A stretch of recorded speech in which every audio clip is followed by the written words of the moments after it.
From coast to coast and way downtown. From coast to coast and way downtown. From coast to coast and way downtown.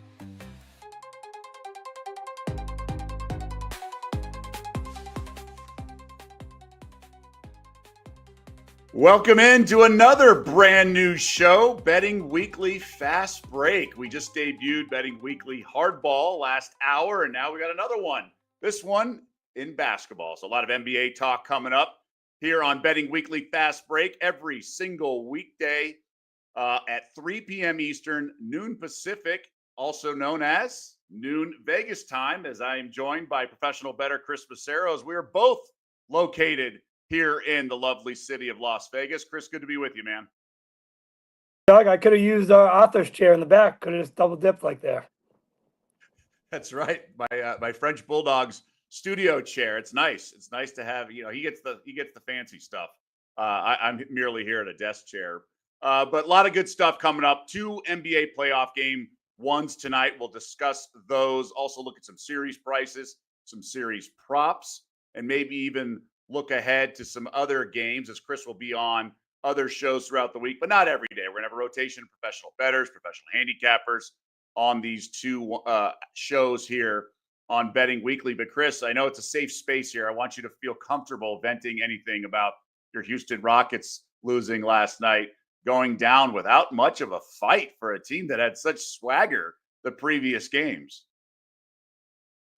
One of the last 2 nights, I got 2 awful efforts on 2 teams, the Clippers and the Rockets, and I had the ability to hedge out of both of the series at multiple times. The Clippers up 26-21 at the end of the first quarter, and I just didn't pull the trigger on the Nuggets, and I'm kicking myself for that as I watched the Clippers just completely and utterly just lay down. I mean, they didn't score for the first 4 minutes of the second quarter. And that was it. They never fought back. And then the same thing last night. You could see it early. Houston has 24 points with 5 minutes to go in the second quarter. And it just, the team has, I mean, they have a lot of talent. And I thought Udoka was a really solid coach, very questionable. His rotation last night was, I mean, you're a rotation guy. And that was one of the very head-scratching moments of the game. And some of these moments where, I know Sengun was driving me nuts, but he was getting going a little bit in the third, and then he takes him out, and he leaves him out for so long that all the energy they wasted in the third quarter to get back into the game, it was gone. They don't have anyone that can get to the rim except Amen Thompson, and he's just a kind of a crazy, like Westbrook type going to the rim. It might go in, it might not go in, and he's not good at free throws, even though he was last night. But 2 frustrating series losses for me. I had a great derby, and but those 2 series losses really knocked a lot out of me the last couple of nights.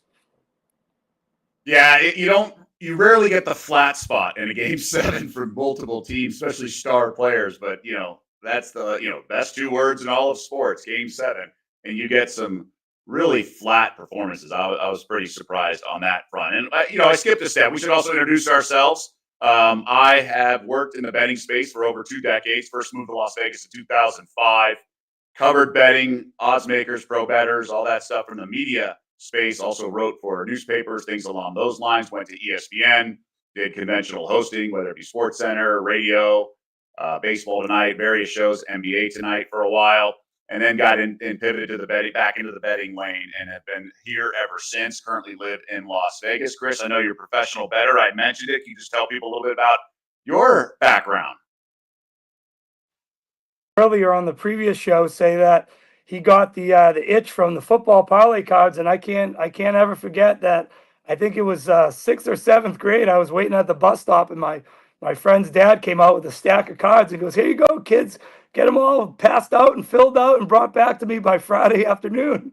So sure enough, like Wes said, it's tough to hit a 4 or 5 team parlay, but I'll never forget the first one I hit, and it ended up being a Monday night game. It was like Cleveland versus Miami Dolphins, and the Dolphins got the cover on Monday night, and I finally hit one. It's so tough to hit one of those things, but that got me going. And I grew up in Massachusetts. I moved out to San Diego 2007, 2008. I've been coming to Vegas since 97, 98, before I was even 21. I was at the the Tyson Holyfield fight where Tyson bit Holyfield's ear. I was actually in a ballroom at the MGM. So I've been coming to Vegas all the time. I do the drive out at least once a month. And, I stay for 10 to 2 weeks at a time and hit a few different spots, different casinos, different sports books. It's funny you said yesterday how the game 7, that's the best words in sports. My friend yesterday at the Win said, he goes, at least tonight we can guarantee both teams are going to try. Because in the NBA, you don't see that all the time. But they sure didn't. It sure didn't look that way halfway through the game. So, but I'm excited to be here. It's just fun. I love talking sports. Love talking gambling and what we're going to bet tonight. And I'm excited. Celtics Knicks tonight. It's going to be exciting. Well, that's why I want to get into that. Let's start with that game. You mentioned being a Boston native. You are a Celtics fan. You know this team well. We've talked shop about the NBA growing up in LA. Myself, Lakers fan, Showtime. Those Celtics Lakers games were awesome. I mean, they were just great. And obviously, my team, your team didn't win them all, but it was fun just to be part of that rivalry. So this Celtics team, you got a defending champ element. You got a team that, I'm not going to say load management in the first round, but some guys sat, whether it be legitimate injuries and whatnot. But they're huge favorites here. Minus 835 on the series price at Bet Rivers over the Knicks. And this is a New York team, well documented, struggles against the top teams. 0-10 this year when facing teams that had 60-plus wins, the Celtics, the Thunder, or the Cavs. They got swept, obviously, by Boston, all 4 games to Boston, and 3 of them were by double digits. One did go to overtime as a 2-point loss for New York. What are you seeing, knowing what you know about your favorite team? How are you seeing this series unfold? Can win the series, but if you watch that last game, if you're a Knicks fan, that game has to give you a lot of hope. I mean, it was an overtime game. The Knicks had the lead most of the game. Celtics ended up winning by 2. But in that game, the Knicks dominated points in the paint. 60 to 30. They dominated rebounds, 52 to 38. The Celtics shot 10% better from 3, and they only won the game by 2. The Knicks gotta clean up their 3-point defense, and maybe they can learn something from the Magic, because they were able to not only stop the Celtics shooting well, but they limited the Celtics attempts from 3. I mean, this is a team that was shooting 50-plus threes in multiple games this year. And, the Magic were able to limit the Celtics to less than 20 threes a couple of times. So very interesting in that dynamic. I also like the fact that the Celtics, for all these games, and last year, totally shooting so many threes, it drives me insane. I think the Magic series might actually help them, as Tatum was going to the rim a lot more. And that's what I'm sold on Tatum when he goes to the rim. He's unbelievable at it. He's one of the best scorers in the game. And I don't like when he settles for the 3. Obviously, he's going to shoot his threes, but that's not his game. His game is, he's such a good mid-range player, getting to the hoop. He's a great free throw shooter. So I'm hoping that Tatum, and I really like Tatum in this series. I'm going to be on Tatum tonight over points. I found a 27.5 minus 120. But if you look at the games he's had versus the Knicks this year, just unbelievable. 37, 40, 25, 32, all over the place with the rebounds and assists. He just dominates this team. And I mean, he had a great series he was hurt for the game too, but he had a great series when he came back against Orlando. I mean, and that's a better defensive team. I think Tatum has an opportunity to have some big output scoring nights in this series. So I'm going to be looking at over 27.5 tonight in the total points for Tatum. Yeah, minus 108 on the graphic you just saw at Bet Rivers, so that juice has come down more favorable. I'm on that as well. I think Tatum has a monster series. So counterpoint to your last regular season meeting, giving New York some confidence. It was, what was it, like game 77 or something like that. I think Boston had sort of 1 foot in the playoffs, and really they were facing a team they had beaten 3 straight times by double digits. And Jaylen Brown either got hurt. He only played 22 minutes in that game. With that being said, I think the Knicks, their path to have any shot in this series is not to have Brunson go for 50. It's to get balanced effort. In that game, Towns had 34. They need balanced scoring. And that's why I like a series prop a lot at Bet Rivers. And it's Jason Tatum to lead the series in scoring at minus 121. So what do I mean by this? So you see the graphic here on the screen. The only one remotely close to it in terms of odds is Brunson at plus 105, and then a drop off to Towns and Brown. So Brunson, I just don't think you can go for 40 and that's a like a winning recipe for New York. I just think they're going to need collaborative effort, and Brunson maybe goes for 25-ish, and he only averaged 4.5 free throw attempts in those regular season meetings, which was the third lowest, I believe, of any opponent. So the Celtics defend him without fouling, and that's such a big part of Brunson's game. I think they need him and Bridges and Towns and all those guys to bomb Anunoby. And there's a good stat on the Bet Rivers site talking about Anunoby's, I think, gone at least 2 made threes in 16 straight road games, or 15 of 16 or something. So I just think they need those guys, the other starters, even Hart, to chime in for them to have any chance, because the Celtics matchup wise, Tatum can just feast on this New York defense. He's averaged, I think, 33 or 35 in the regular season. So what these props are isn't like the most games you lead in scoring. It's not the highest average, just total points. And if I think the Celtics are going to win in 4 or 5 games, obviously Boston's going to outscore New York. They're going to have more points as a team. And who knows, Holiday and these other guys may sit out and get hurt. So I like Tatum a lot, because I just don't think it's a winning formula for Brunson to be like a black hole. And I think he needs supporting cast. But in terms of the series, I think New York doesn't get waxed in every game, but I just think it's too much for Boston, or too much Boston for New York to overcome. I'm glad you mentioned the Orlando series. I think Orlando deserves a ton of credit for how they defended Boston off the 3-point line. There was 9 makes in game 3, the one Orlando won. I think they did incredibly well with that regard. I don't think the Knicks can repeat that. I want to give New York credit, because I think they beat a really good Detroit team. And those shots Towns hit down the stretch in game 4 were massive. So both teams looked, I don't know, like their opponent got the best of them at times. I think the opponents are legit, and I think both teams that advanced deserve credit. But I just think the Celtics have too much firepower. So I'm laying 2.5 games, and at Bet Rivers it is -125. Do you like that play, or do you think the Knicks can win at least 2 games? I already played Celtics in 5. I got plus 190. I think the Knicks are going to, excuse me, they're going to get one. I know they haven't beat them in a long time, but they're going to get one in New York. And I just feel like that crowd there is going to be pretty epic, and they'll probably get one. And hopefully the Celtics, for me, they get the gentleman's sweep, and in 5, they come home and get the 5th game. To your point about Tatum being the highest scorer in the series, excuse me, I really do like that, because if you look, the Celtics have such a deep rotation, and they play a lot of guys, and not a lot of guys played a lot of minutes except Tatum. So he's always the main thread. He's out there the whole time. He has a couple of games where he played 40 minutes. The problem for the Knicks is, if you look and see how many minutes they just played in this Detroit series, Brunson played 240 minutes, OG 251, Bridges 232. These guys are out there the entire time. It's just the way it is. They're just gonna have to wear down at some point. I mean, Brunson was taking an absolute beating in that series too. Right. So, I mean, who knows how healthy he is? He actually is. So, even to that point, that makes that Tatum bet even look even better. I agree with your point there. What about tonight? -9, 9.5. I'm a little uneasy. It's 9 right now at Bet Rivers. Totals 212.5. Even though in the regular season the meetings had an average of like 225 or so. I'm not laying it. I probably should. Maybe I'll get there by tip off tonight. I don't know if it's weighing on me, but what I saw with the Pacers and Cavs yesterday, and also just game ones can be kind of wonky. We see that every year in the first round. I think game ones can sneak up on teams. We talk about rest versus rust, all that.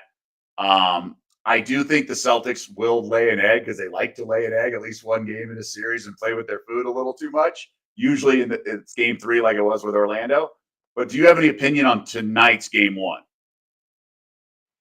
And just before the show, it texted me. He's like, "Oh, do you think it's safe to lay the Celtics money line tonight?" And I go, "Did you not watch the Cleveland Pacers game yesterday afternoon? I mean, crazy things can happen." And if you think like that rest versus rust mention that you just had, hey, if you like that and you think, hey, maybe the Knicks, just because they've been playing competitive games, and the Celtics have been off for a week, maybe they steal game 1. You could play Celtics, lose game 1, win the series. I think you can get up to plus 500 on that, just as a different angle. But I would definitely not be laying the 9 points. The Celtics are a team where, you know what, if they're not shooting above 35% from 3, things can go wrong quickly for them. But at the same time, it could also be tied with 4 minutes to go, and next thing you know, they're covering by, they're up by 12 just because they hit back to back to back threes, and they storm off the court with the cover. But I'm not sure if I would lay that. I'm gonna try to play the props. I'm also maybe looking at Porzingis because he had a huge game last time. Because they don't really who do they have to cover him when he's out shooting threes like he was at Madison Square Garden when he had what 34 points. Right. So you can get him. You can lay a little juice minus 130 at 16.5. I really think he gets there, and I do like the Celtics in 5. I think the Knicks get one somewhere. Maybe if they steal the first one, they probably get 2. But I'm gonna go with Celtics in 5. I'm not gonna lay the 9 points tonight. Yeah, I'm not. I don't believe in the Knicks that much. I just think their defense is so bad. Cleveland yesterday, part of it was missing Garland, and also Indy just shot lights out. I think the most impressive part of Indy was Cleveland came back, took the lead late third quarter by 4 points or so, and then the Pacers punched back. So they didn't just hang on for the win; like they took it to them. And I think the gap between those teams when Garland's out is certainly narrower here, but we'll see. We'll see. There's definitely been a layoff for the Celtics. I do lean Boston tonight in that regard. Let's go to the other game tonight. Similar point spread. Series price is a little higher. It's the betting favor. It's actually lower. Excuse me. Minus 715 at Bet Rivers, plus 500 on the comeback on Denver. We saw the quick turnaround. Well, first, let me ask you this series. It's hard to kind of assess Denver given they had a coaching change so late in the regular season. I think the Thunder roll. I'm laying the 2.5 games. It's minus 121, under 4.5. So, i.e., sweep by either team is plus 300. But Thunder to win 4-1. I still think they might sweep them, but the Nuggets probably get a game. Much like we saw Memphis had that huge lead in game 3. And if it weren't for Morant getting hurt, they probably win. I'm laying the 2.5 games. We see it there at minus 121. I think OKC just having defense, like Boston, defense is part of their calling card. I think that's the key when you have these, these big, large margins expected in a series. While Denver's good and they have Jokic, they still need to win more than one game, and I don't anticipate it.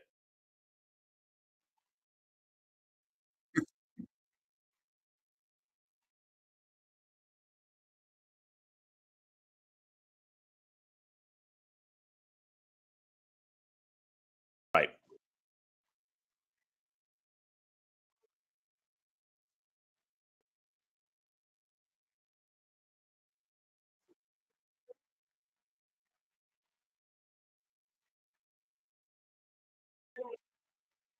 They're going to beat them, but I just think it's kind of crazy that the line is as big as it is. When the two teams played each other 4 times, they split, and it wasn't any sort of. And some of the games, Denver smoked them.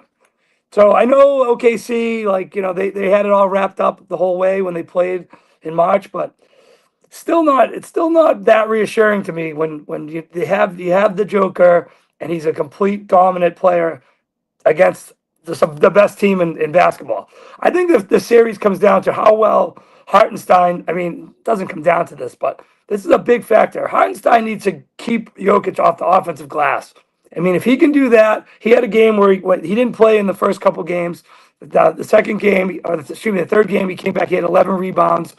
So he needs that's a big factor for me because you can't just have Jokic up there doing his little volleyball thing where he's just putting back his missed shots. I'm a little nervous. I know OKC is probably going to win, but I don't know. I just saw what he did. I just saw what he did single handedly to the Clippers. I mean, he's unbelievable. The guy is so good. I mean, I can see how a lot of people, he's not going to win the MVP, but a lot of people voted for him, and he deserves it. I mean, he's just an unbelievable basketball player. I wouldn't be so sure. I think that MVP race has. I think he has more of a shot than I initially thought, based on some beat writers talking about it and whether that columns they wrote or podcasts, Really? things like that. So maybe they have more of a chance just because Jokic is so fantastic. One thing I'll say, I know they split the regular season series. Hartenstein and Holmgren were hurt. Obviously, having them healthy is such a big factor to at least defend or try to defend Jokic. But There was a 2-game series on a Sunday, Monday night in OKC. Thunder won blowout fashion Sunday night, and the next night definitely were flat. And not that take anything away from Denver, but I don't know if that's a really indicative or predictive of what's going to happen. With that being said, Boston has championship metal. The Thunder do not. They wet the bed last year in the postseason. SGA was great. Jalen Williams was not. So while this team is certainly different, adding Caruso, adding Hartenstein, getting Holmgren healthy, I understand it's not last year's team, but there is an element of like, we have to see it before they do it. But we've seen people get over the hump, whether it be Virginia winning the title, Mickelson winning a major or the Masters back in the day. Like it's going to happen. It has to. Sometimes it does happen for the first time. And so the reason I think the Thunder, and I'm not grabbing the Nuggets, is I think it's a lopsided game tonight. I think it's a really tough turnaround for a team that played a game 7 and have to do it. We've seen this time and time again, especially the second half. I think the Nuggets get rolled. I think they pull the starters. Denver does. I think this is a 20-point blowout. So I like the Thunder tonight, and I think that's why the series price is a little higher. We saw the series price steam with the T-Wolves and Warriors. I think it's because of that game 1 turnaround, game 7, and that I think it's sort of baked into the line. So I think that's why it's a little higher, a little bit more inflated series price. Minnesota is like 7-point favorite over Golden State in game 1. That's pretty high, I thought. A little bit high, but that's probably it's a tax. We saw the tax. Well said. We saw the play-in teams get waxed game 1, right? Miami, then go to Cleveland, lose game 1, although it was around the point spread, but still Cavs covered, and then Memphis lost by 1 million in game 1 at OKC. They just had nothing left in the tank. The question is, does in this case Denver have anything left in the tank after having to play 7 games with the Clippers? And not that the Clippers took them down to the wire in game 7, but still, it's a quick turnaround, travel, and just that you wonder what the gas tank is. No, I agree. That makes sense. And I was looking at the other tax, which is the Cavs Pacers. The next game, I found a 9.5 because I'm going to be on the Cavs. It's just the shooting yesterday was just absurd. So those are the numbers. You're right. You're probably right that tonight is probably a blowout, and Minnesota probably takes care of business tomorrow. But it just seems a little steep. That's all I'm saying. But I guess that's the whole game. They're trying to get some money back on the other side. Right. So in terms of tonight, I'm not laying first half, but I'm laying the 9.5 with the Thunder. I think sometimes we see the Nuggets, in this case, the team that had the quick turnaround from game 7, hang around. But then we also see the blowout, the gas tank. So I like the Thunder here to pull away. And, you were mentioning with the Boston, I think it's applicable here. Thunder can go on some crazy runs. One of the fourth quarters they covered against, I believe it was Denver. I think Denver had the lead late after 3, and then OKC won by like 19 points or something. I actually like Jokic under 27.5 a little bit. I do think if it's a blowout, he gets pulled.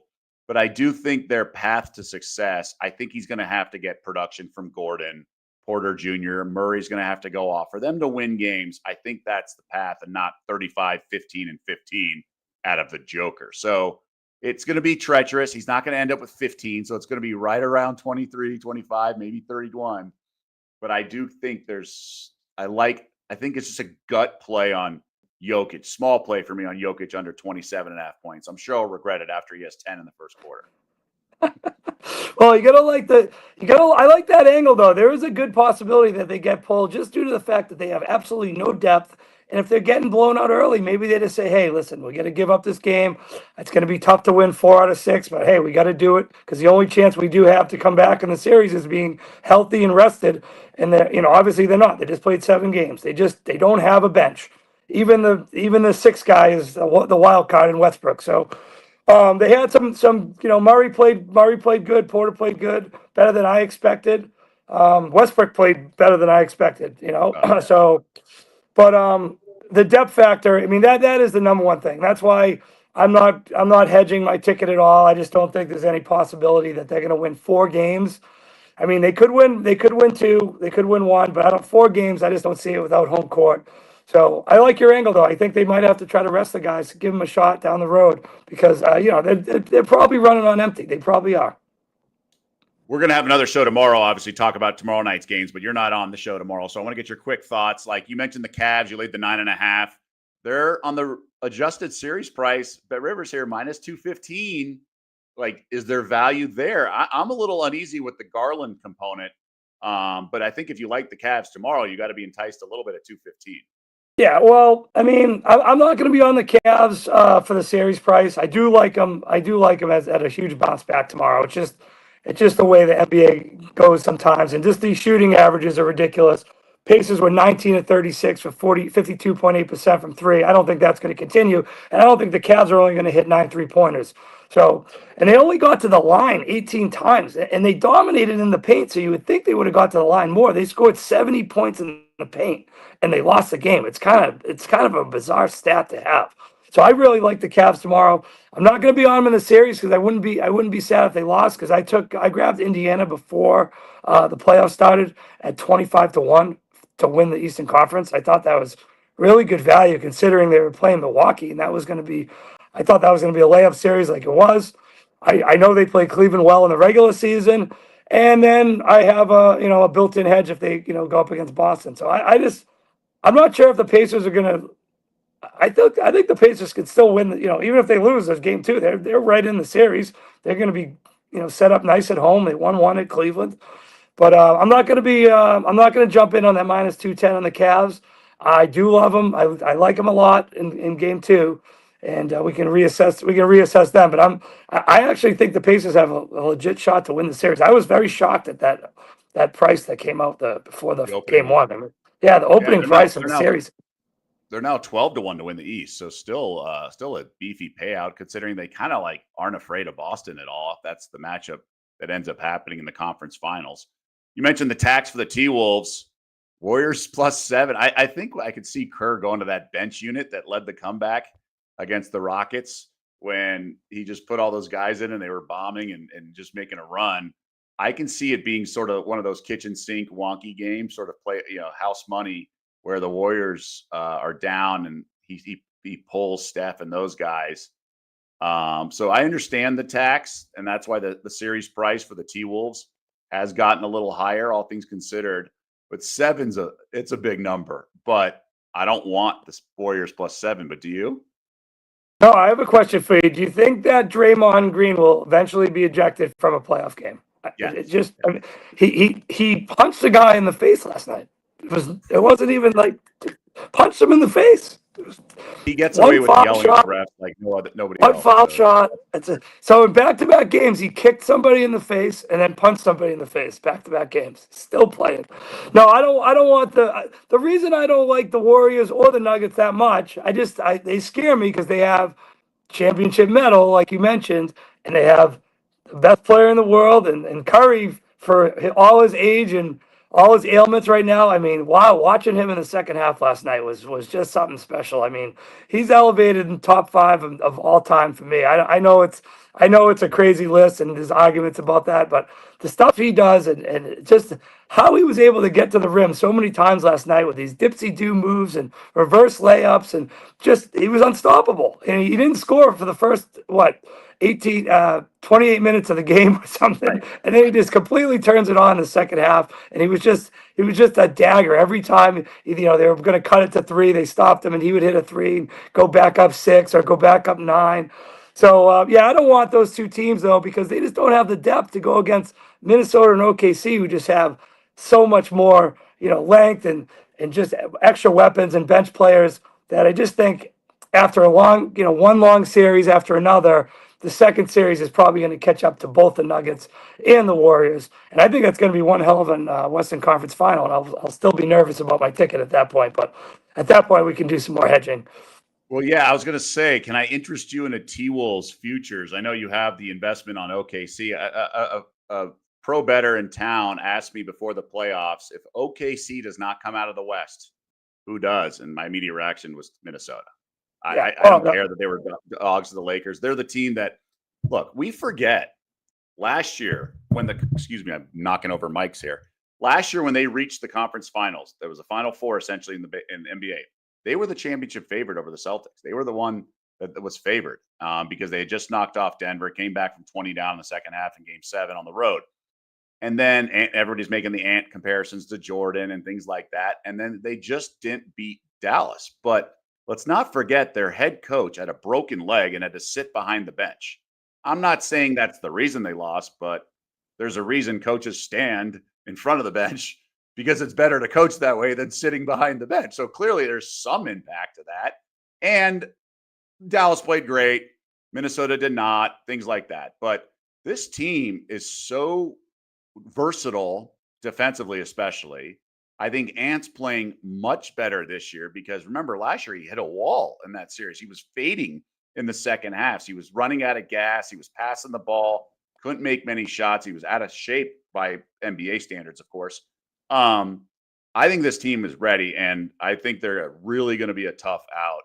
I think they're really good. Now, the Warriors are tough outs, too. I mean, if they can get production from some of those guys like Buddy Hield, obviously not going 9 of 11 from 3 again, but just in general, I think that's going to be an excellent series. I don't think this is just an automatic Thunder going to the finals here. I think the West playoffs moving forward are going to be excellent. Yeah, I'm excited for it as well. That's a good point. I remember last year, a couple trips up the court, it looked like Ant was gonna like pass out on the court. Remember, it was like a bizarre two game stretch where he had zero energy, like they thought he was sick or something was going on with him. Yeah, he just completely hit a wall and he couldn't contribute to the team anymore. That was a little bizarre. Now I actually took before. So the teams I was most nervous about in the West were Minnesota and the Clippers. And like an idiot, I got involved with the Clippers at 16-1 to win the West. But I also took Minnesota at 23-1 to win the West. So I have that ticket. And then as that series was progressing versus the Lakers, I added T-Wolves. And I one of the teams I like, and I know this isn't a baseball show, but one of the teams I like in the American League is the Detroit Tigers. And I was able to get them at 11-1 to win the American League. So I linked those two up together. So you put a at the time the T-Wolves were like 10-1 to win the West, and they were 11-1. You link those up in a future parlay. It pays pretty damn good. So I'm hoping it doesn't win because I won my OKC. But if it comes down to a Minnesota versus OKC final and Minnesota wins, at least I'll have a massive ticket on the Tigers to make the American League to make the World Series.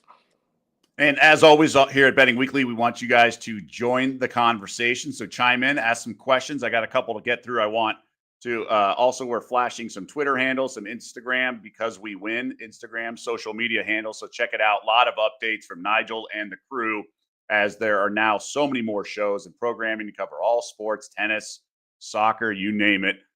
In terms of the chat, Alex Pastor saying Anthony Edwards finals MVP. And it's really important to bring this up because we talk about it so much ad nauseum, essentially, because it's 2 weeks for the Super Bowl, the quarterback MVP versus the winning team's money line, things like that. But it's a way to sort of pick off numbers. And Alex saying Anthony Edwards finals MVP at Bet Rivers, it's plus 1,600. T-Wolves to win it all, plus 1,500. Give me a world where the T-Wolves win, especially in a best of 7. It's not going to happen unless Edwards is leading the charge. He's going to get finals MVP. But last year, we saw Jaylen Brown, but that team is different. I would not say it's an automatic, whether it be Tatum or Brown, because they were Tatum's team, but they were a two-headed monster in a lot of ways. So I would look at that. I would look at SGA instead of the Thunder futures. Brunson, even as much as Towns can go off, Towns can only go off for like 2 games. It's going to be Brunson. So in the NBA, when it's best of 7 and the stars control everything, it's not like a wide receiver getting a Super Bowl MVP. I think there's ways to squeeze a little bit more value in the futures market. Would you agree, Chris? You obviously didn't see Rudy Gobert's game of the century versus the Lakers the other night. Come on. Rudy Gobert. Well, I did last year. The Bill Russell trophy. No, I agree. That's again in the chat. Joe Bomba says Gobert is awful. No way they're getting close to the finals with him. Yeah, Gobert. Hey, Gobert usually is awful, but I mean, he dominated that game the other night. I've never seen him play so good. He had like a whole nother energy about him. But I totally agree with you. Ant is the face of that team. He's also not afraid of the Celtics. He's been known to talk a lot of trash to Boston, so I could easily see that happening. I thought that was going to be the finals last year. It wasn't. Celtics got Dallas, a little easier test, I thought. But no, I agree. That might be a good way. You grab an extra one, odds a little bit, 15 to 16. Why not? If you like Minnesota that much, you might as well do that. Shakespeare chiming in. Both of the games tonight have similar odds to last night's Cleveland game where Indiana won. The books are playing head games with recency bias. Now, the books don't have a crystal ball. I'll just remind everyone they're not trying to lure money. People who influence the market, the profiled accounts, the ones that have overall net positive results, those kind of shape the market. And if a bet comes in from that account, they adjust accordingly. And there's different tiers. They don't overreact to one bet necessarily. So that's really what goes on. But there's no sort of the house always wins concept that works on the tables with the craps and roulette where the math is static. It's different. They let the players, the respected sharp bettors shape the market in that regard. One thing just to put a bow on the finals MVP, let's not forget Andre Iguodala won 50-1 or 60-1 a handful of years ago because how he defended LeBron. So there is a path for an absolute long shot. I did have Derek White at like 100-1 last year because I thought he'd hit a bunch of threes. Who knows? And Hubie Brown actually voted Fred VanVleet. He gave him his vote the year Kawhi and the Raptors won, and Kawhi won the thankfully finals MVP. But VanVleet did get one vote from Hubie Brown. So maybe the voters aren't necessarily the most reliable in that regard. But anything else catch your attention before we sign off here, Chris? Didn't Cedric Maxwell win the finals MVP? In I think so, 1981? yeah. I think he did. I think he did. No, I'm just excited about this Knicks game tonight. I'm going to watch it with Mr. Paul Bovey, get him a little riled up. His Knicks, my Celtics. And Good. I really like I said, I really like the over. I've already played over Tatum 27.5. I haven't played Porzingis yet, but I think I'm going to play that. And I played Celtics in 5 plus 190. So that's where I'm sitting right now. I'm rooting for OKC, and I'm going to be on the Cavs big tomorrow. Okay, so and then I'm recapping mine. I laid the 9.5 with OKC tonight. I think it's a tough turnaround for Denver. I'm on -2.5 games for both favorites in the series prices in terms of the spreads for the series of those series that start tonight.